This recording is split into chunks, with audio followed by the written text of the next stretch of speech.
Hi, my name is Marielena Hincapié. I'm an immigrant from Colombia who came to the United States when I was 3 years old after my father was recruited to work in a textile factory in the state of Rhode Island in the 1970s. Over the last 3 decades, I've had the privilege of working as a lawyer, advocating for justice and equality for all, including today's immigrants, so that they have the same opportunities to thrive that my parents, 9 brothers and sisters, and I have had. It's an honor to be with you to reflect on a fundamental teaching of our faith, one that resonates profoundly in the context of our world. In today's gospel from Matthew, a scholar of the law tries to test Jesus, as lawyers are prone to do, by asking which commandment is the greatest. Jesus replied, 1, you shall love the Lord your God, and 2, love thy neighbor as yourself. That's it. In Jesus' own words, quote, the whole law and the prophets depend on these 2 commandments. Globally, we are experiencing a record number of people migrating due to climate change, war, xenophobia, the rise of authoritarianism, gender-based violence, as well as those who choose to migrate for love, joy, and to pursue their dreams. The United States is a land of indigenous peoples, built by Native Americans, descendants of slavery, and the dreams, hopes, and aspirations of those of us who came from different lands. Most of us know what it's like to be a newcomer, a new neighbor, a new worker, or perhaps a new member of a church. And we have built this country together. We must honor this legacy by cherishing and valuing every individual, irrespective of where they come from, how much money they have, the color of their skin, or the language that they speak. In doing so, we reflect the very love that Christ showers upon us as children of God. I'm currently working on a book that tells the United States immigration history through the eyes of one family, my own. In my research, it's become clear that the push and pull factors that led my family to come from Colombia are the same as those who came from different countries throughout the last centuries. Similarly, today's migrants, whether they're coming from Afghanistan or Ukraine, from Haiti or from Venezuela, they share the same dreams, fears, and hopes for themselves and their loved ones.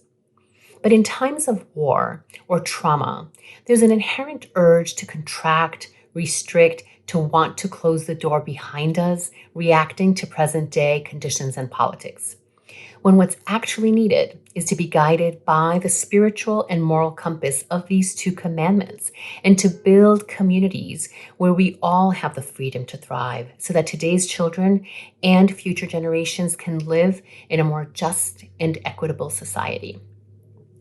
Imagine if we organized our lives and society with these 2 commandments as our compass.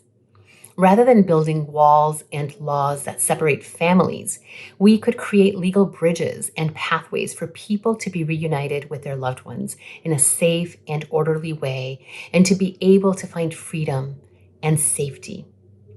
Instead of anti-immigrant laws like the ones in Florida that are criminalizing immigrants and anyone who would lend them a hand, we could create laws that recognize the resilient workers who are trying to rebuild cities after climate disasters, which will only increase over time. These workers, many of whom are migrants, are actually trying to help their neighbors rebuild their homes. And we could help this resilience workforce by providing them with the legal right to work and live with dignity.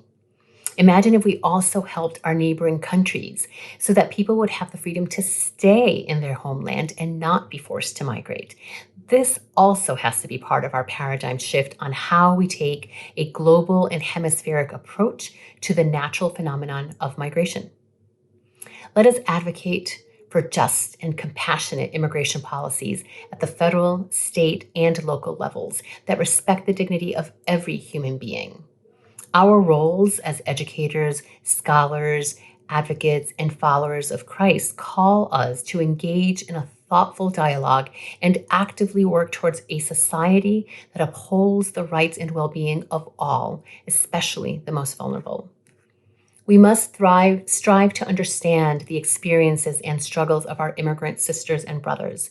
We should take the time to listen to their stories, to comprehend the journey they have undertaken, often fraught with adversity and uncertainty. Let us empathize with their challenges, for only by understanding can we truly love as Christ has loved us. It is only through love and light, and not by fear and hatred, that we all move closer to abiding by these two great commandments. In our pursuit of love and compassion, we must also recognize that love extends beyond actions. It involves a transformation of our hearts, a deepening of our understanding, and a commitment to stand for what is right and just. We are called to be a voice for those who are afraid of speaking up or who have been silenced, and to empower them in finding their voices and telling their stories. May the Spirit guide us in this journey of love and understanding, and may we, as a community of faith, manifest the love of Christ in our actions. For it is in loving our neighbors as ourselves that we truly reflect the essence of our Christian faith. Amen.